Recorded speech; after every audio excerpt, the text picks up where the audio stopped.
sont nombreux pour fournir aux consommateurs la capacité non seulement de se divertir avec du contenu, mais aussi décider quelle série devra être produite. Et je suis certain qu'ici en France, si ce n'est pas déjà le cas, se verra à l'avenir.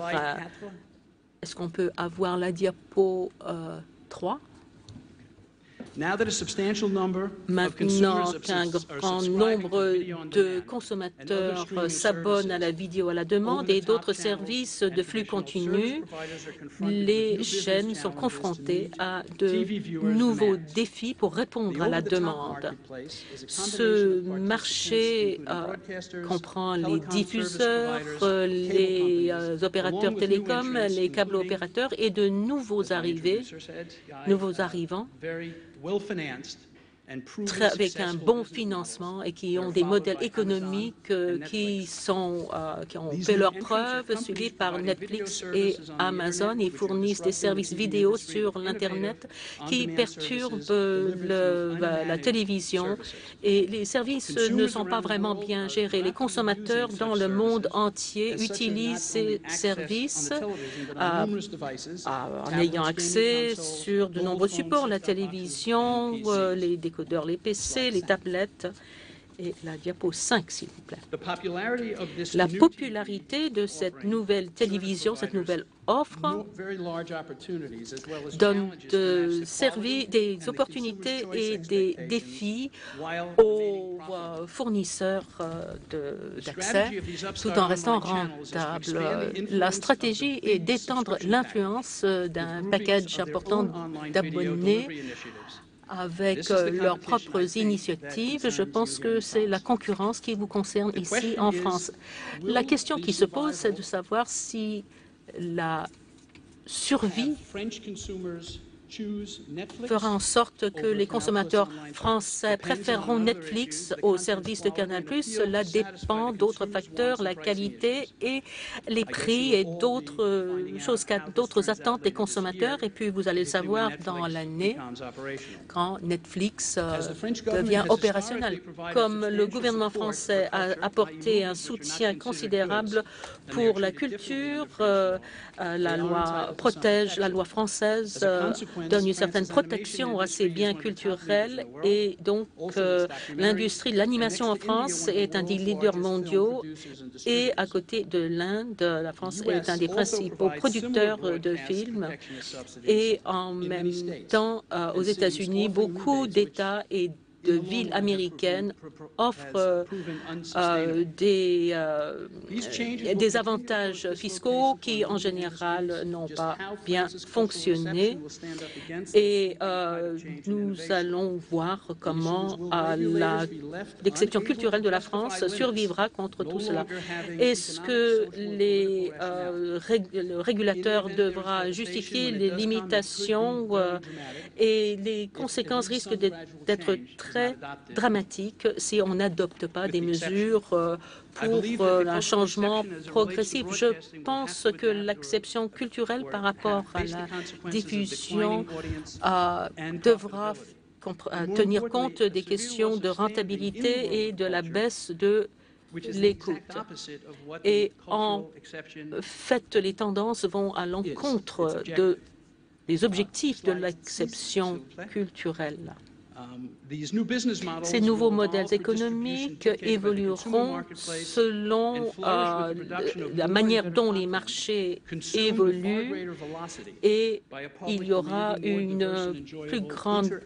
Le contenu sera consommé d'une manière beaucoup plus variée et anarchique. Je pense que ces nouveaux modèles économiques, les technologies, si les choses sont faites comme il le faudrait, amélioreront les revenus fiscaux, ce qui fait qu'il y aura davantage de fonds pour les cinéastes. Cela fait 11 ans depuis que l'APA a tenu sa première réunion et les changements ont été dramatiques avec de nouveaux appareils. Aujourd'hui, le nombre de systèmes films en réseau représentent la population globale, est équivalente à la population mondiale. D'ici 2015, cela sera le double et il faudra à une personne 5 ans pour voir toutes les vidéos qui passent sur ces réseaux en une seconde. C'est effarant. Ces statistiques devraient également apporter une opportunité pour les producteurs et distributeurs de contenu en France qui paraissent prêts à participer dans cette concurrence et répondre à l'appétit qui augmente rapidement des consommateurs pour de nouveaux contenus. Le changement dans notre industrie fait en sorte qu'on ne peut pas l'arrêter. Les principaux studios américains ayant perdu le marché lucratif des DVD ont cherché différents moyens de se rentabiliser en faisant des packages avec les entrées de cinéma, les lunettes 3D, des affiches, et en invitant des ventes à l'impulsion, et les studios vont aller vers ce nouvel espace. La logique pour ces nombreuses configurations fait que le plus on s'adapte et que l'on arrive à monétiser droits de distribution pour chaque fenêtre, plus il sera possible de préserver ce flux de revenus. Et je peux vous donner un exemple. Il y a 20 ans, j'étais avocat fiscal à Los Angeles dans le domaine du divertissement et je soutenais l'idée que le cinéma serait mieux servi avec plus de films si le contenu était distribué d'une manière plus flexible, efficace et moins coûteuse, c'est-à-dire la répartition, la distribution numérique des films sans film. À l'époque, il n'y avait pas de modèle économique pour un changement mondial. Et si vous vous rappelez, il y a quelques années, il y avait une baisse de la popularité du cinéma dans les salles et la relation entre les studios et d'autres acteurs faisait que personne ne voulait payer pour cette transition numérique. J'étais persuadé que toutes les parties prenantes, à un moment ou à un autre, participeraient pour faire en sorte pour trouver un modèle économique pour répondre à la demande de marché. Ma première réunion pour proposer ce nouveau concept de cinéma numérique était avec un directeur de studio responsable de la distribution des films avec les effets spéciaux les plus à la pointe de tous les temps.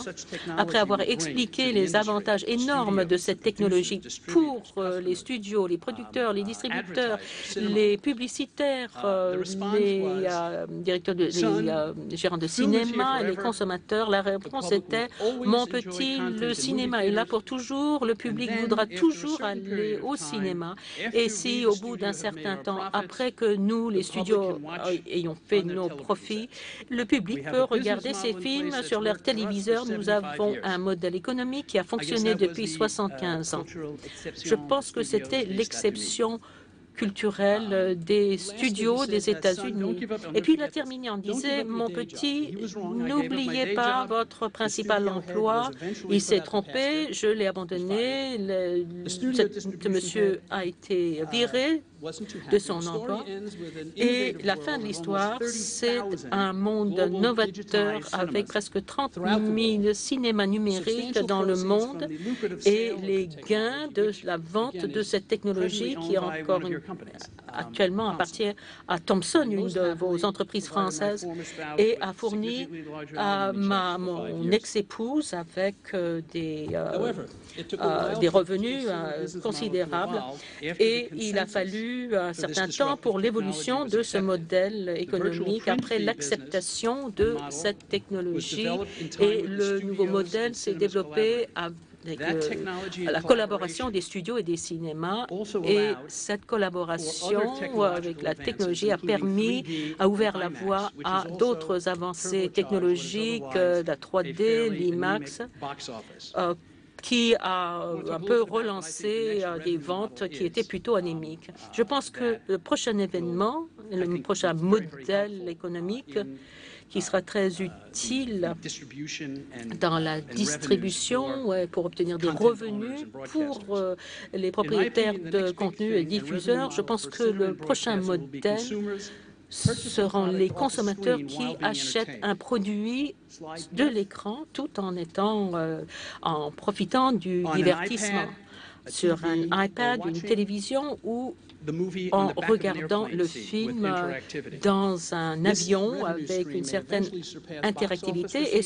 les revenus risquent de dépasser tous les autres revenus. Potentiellement, une partie de ces ventes dans le contenu pourrait permettre de financer beaucoup plus de films qui seraient subventionnés autrement sous l'exception culturelle et ceci est déjà mis en place dans des théâtres et des avions. L'évolution de ce réseau novateur a été menée par des chefs de studio, dont mon ami Chris McGurk avec MGM, Disney Universal, et qui a acquis Cinedigm quand il avait installé 12 500 écrans numériques aux États-Unis et puis a décidé de relancer l'entreprise en faisant l'acquisition d'une très grande quantité de contenu et maintenant ils ont plus de 50 000 épisodes. Et un autre géant dans notre industrie, Jeffrey Katzenberg, a été cité récemment dans le Wall Street Journal que pour les grandes entreprises publiques, le cinéma ne représente pas une activité très prometteuse plutôt puisqu'il y avait un manque de modèle économique et Katzenberg a souligné l'importance de nouvelles sources de revenus. Je suis d'accord avec les points de vue de Jeff et Chris que les entreprises de contenu qui peuvent travailler 365 jours par an sont nécessaires pour soutenir à la fois les systèmes de distribution traditionnels et nouvellement développés.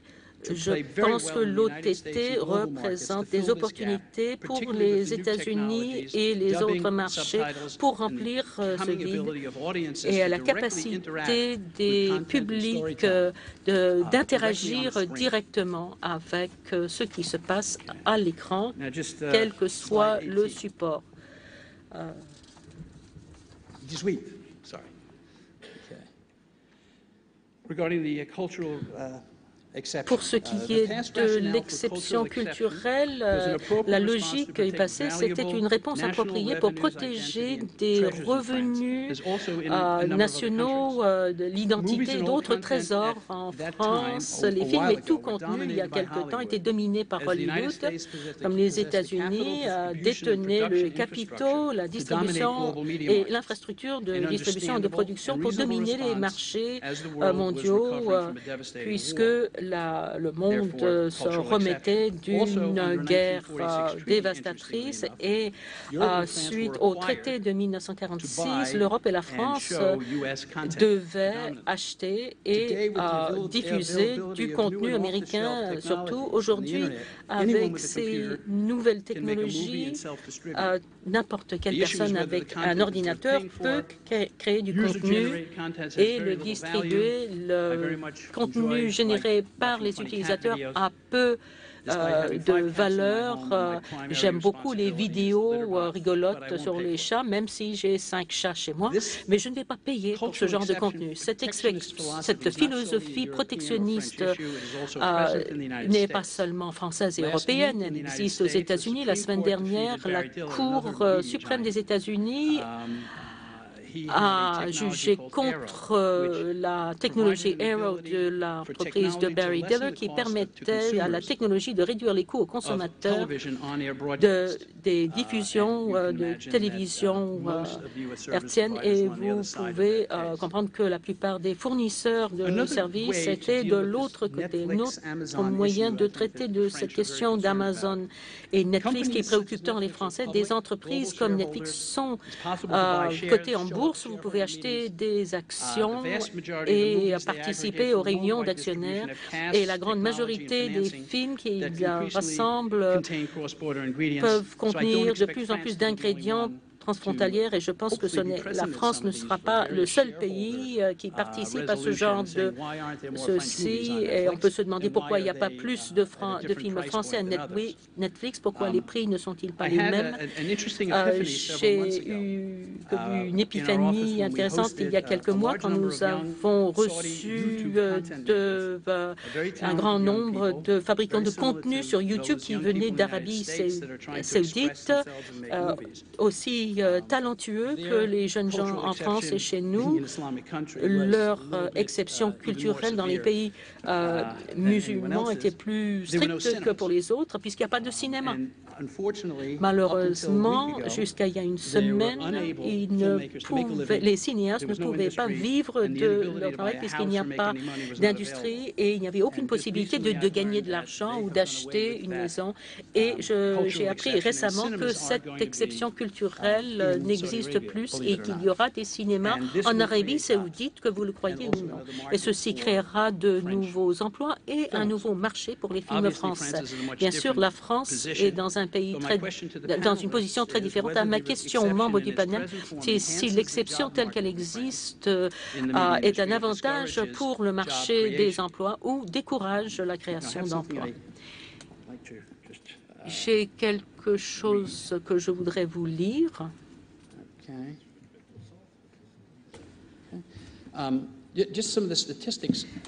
Certaines des statistiques en France qui sont vraiment assez effrayantes et je pense que votre industrie immédiate peut proposer des solutions. Le nombre d'investissements directs de l'étranger dans l'économie française a baissé à moins de 5 milliards de dollars depuis 10 ans par rapport à 84 milliards.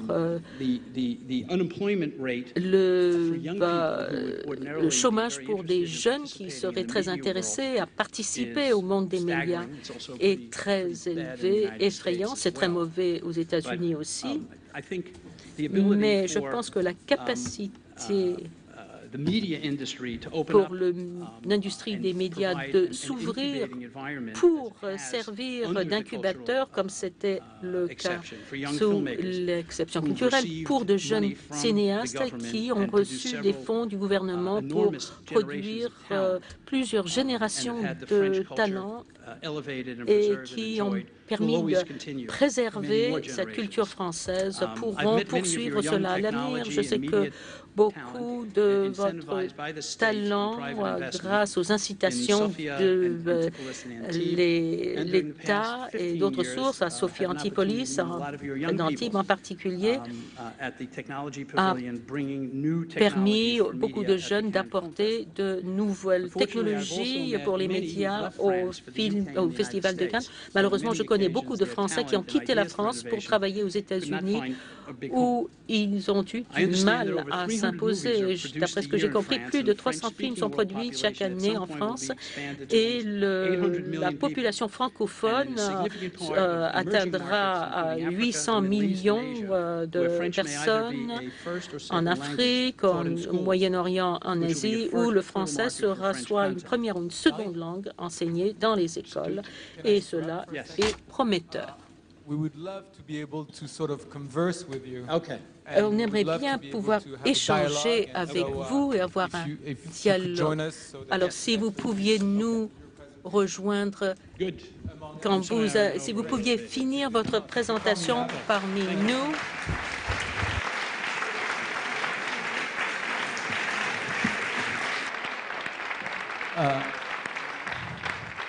Merci infiniment. D'ailleurs, vous avez dit énormément de choses. Vous avez dit énormément de choses et on va évidemment revenir sur un certain nombre de choses que vous avez évoquées. Il y a une chose, moi, que j'ai retenue parmi d'autres. Il y a une chose, et je vais me tourner tout de suite vers Pascal Regard, qui représente les auteurs, puisqu'il est le représentant de la SACD. C'est, en gros, Barry Lademan dit, c'est quand même une chance pour la création, tout ça. On peut dire ce qu'on veut, mais il y a un moment donné, un nouvel entrant dans des métiers de création, dans les métiers de l'audiovisuel, à un moment donné, c'est bon pour la création et c'est bon pour les auteurs, non? C'est sûr que c'est une chance pour la création américaine, c'est sûr. Pas seulement. Si, ben attendez, on n'a quand même pas passé, parce que vous avez une émission sur M6, je crois. D8, désormais. Ouais, D8. Bon, mais avant c'était M6, on n'a pas passé la production par chaîne aux heures de forte écoute. C'était très intéressant de voir les différences entre les chaînes. Bon. Et là, on parle des chaînes. Alors, mais parlons parlons maintenant des opérateurs Internet, parce que moi, je ne suis pas là pour faire de la publicité pour un plutôt que pour d'autres. En soi, ce n'est pas un problème. Ils offrent des nouveaux services, ils offrent des nouvelles capacités à la création de se développer, de s'exposer. Là, vous avez raison. Le sujet, c'est la concurrence déloyale. C'est-à-dire? Eh ben, ça veut dire que vous payez plus d'impôts parce qu'ils n'en payent pas, par exemple. Vous le savez, ça? Vous savez que Apple a entassé 240 milliards de dollars aux îles Vierges. Vous savez que Netflix, qui était au Luxembourg, est maintenant en Hollande, parce que là-bas, on peut pratiquer la technique du double sandwich hollandais. Vous demanderez à Philippe Marini, qui est rapporteur général, enfin, qui est président de la Commission des finances du Sénat, de vous expliquer ça. Non, expliquez-nous-le, s'il vous plaît. C'est tout simplement qu'on fait transiter un certain nombre de redevances et de brevets par la Hollande, parce qu'en Hollande, c'est défiscalisé. Voilà. Donc, il y a un sujet qui ne concerne d'ailleurs pas que la création, c'est que l'ensemble de l'économie est impacté par Internet et que les services Internet peuvent se localiser où ils veulent. Et ils se localisent là où il y a le moins de règles fiscales, là où ils payent le moins d'impôts. C'est pour ça que Google, par exemple, est installé en Irlande. Ils se localisent là où il y a les règles les plus faibles en faveur de la création pour ce qui sont les services audiovisuels. Et donc le problème, ce n'est pas le développement de ces opérateurs, c'est qu'ils se développent sans respecter la même réglementation que les opérateurs nationaux. Netflix, par exemple, va être un concurrent de Canal+ Infinity, qui est un excellent service de vidéo à demande dont on ne parle pas beaucoup. On parle beaucoup de Netflix, mais pas beaucoup de Canal+ Infinity. Et il ne va pas respecter les mêmes règles que lui. Alors, donc, vous disputez un match de football, pas les mêmes et puis règles. vous n'avez pas les mêmes règles, vous en avez qui jouent avec les mains, c'est tout. Voilà. Barry Laderman, Pascal Regard, il n'a pas tort, Barry Laderman. Je veux dire, d'une certaine façon, Netflix, mais vous avez raison, ça ne concerne pas que Netflix, veut conquérir un nouveau pays, un nouveau marché, mais en même temps, on va s'installer ailleurs en Europe pour éviter de payer les taxes du pays que les autres diffuseurs payent. C'est pas très juste, si?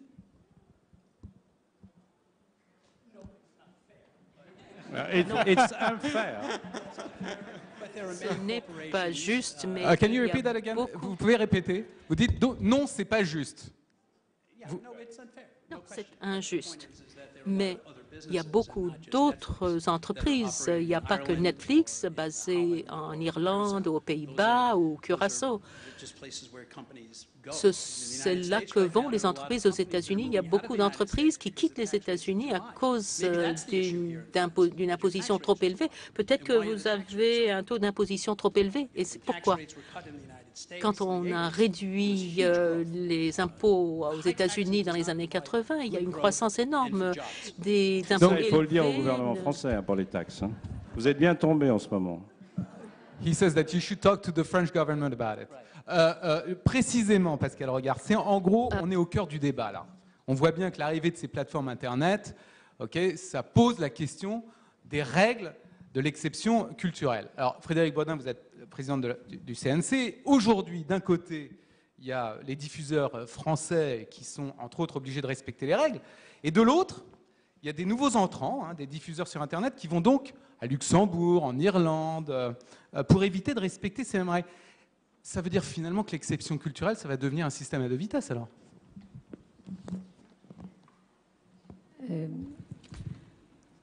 Ça marche. J'ai deux difficultés. La première, c'est qu'il fait extrêmement chaud et pour vous aussi. Et la deuxième, c'est que je passe après Pascal Rogard, et donc il a dit l'essentiel de ce que je voulais dire. Je crois que la question ne se pose pas pour les Américains qui veulent investir en France ou en Europe. On peut comprendre d'une démarche business, mais la question se pose au gouvernement européen. C'est comment faire pour assurer la réalité de l'exception culturelle et donc comment faire pour vraiment faire vivre la notion d'équité fiscale. Comment ? On a réuni l'ensemble des centres nationaux du cinéma juste avant les élections européennes et on a pris ensemble on a rédigé ensemble une lettre qu'on a adressée à la Commission et aux parlementaires européens en leur demandant pour l'agenda de la nouvelle Commission et du nouveau Parlement de prendre la mesure de la révolution numérique et d'organiser un système d'équité fiscale et d'équité dans les obligations. Alors, équité fiscale, un progrès va être fait avec la TVA à partir de 2015, mais en réalité, c'est l'ensemble de la fiscalité qui devrait faire l'objet d'une harmonisation européenne. Et en ce qui concerne la fiscalité propre à la création, puisqu'on sait qu'on a un système très sain qui est fondé sur l'idée que la diffusion finance la création, c'est ça qui a fait vivre l'exception culturelle en France et dans un certain nombre de pays européens, il faut que cela s'applique également aux nouveaux acteurs. Alors, dans le cas de Netflix, s'il s'installe au Luxembourg, on a fait voter par le Parlement, enfin c'est le Parlement qui a voté en loi de finances, dans la dernière loi de finances, un projet qui permet de taxer avec la taxe vidéo le chiffre d'affaires de Netflix quand il est consommé, quand il s'agit d'une consommation faite en France. Donc c'est la notion de pays de consommation. Voilà, du pays de consommation. Et ça, c'est passé dans toute l'Europe, ça ? C'est passé en France. Oui, mais toute la problématique maintenant, c'est que ça s'applique partout en Europe pour éviter justement qu'il y ait des différences. Mais il faut déjà que ça s'applique en France. On a été un des premiers à le faire et l'Allemagne nous a suivis. Donc on a la France et l'Allemagne qui l'ont fait.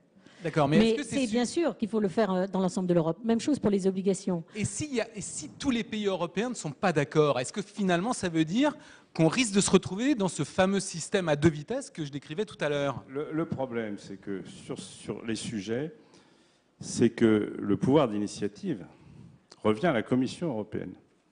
La Commission européenne, elle est anti-culture. Je me demande même pourquoi Aurélie Filippetti a toujours le drapeau européen à l'entrée du ministère de la Culture.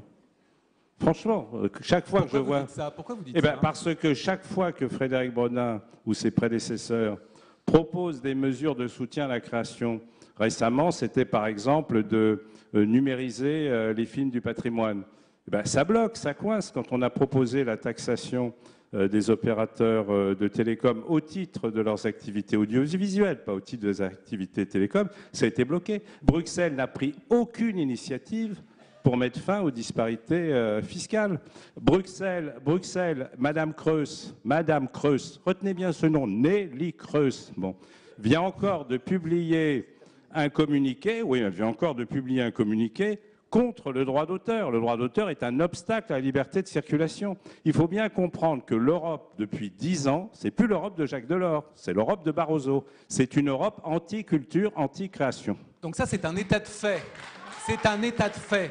Mais face à cet état de fait, comment on fait respecter l'exception culturelle française qui n'est appliquée que dans très peu de pays et qui permet à des sociétés, Internet notamment, d'éviter de payer les taxes? Je demande que le gouvernement français, Aurélie Filippetti avait pris une très bonne initiative, c'était le forum de Chaillot, on a entendu des discours formidables de créateurs européens.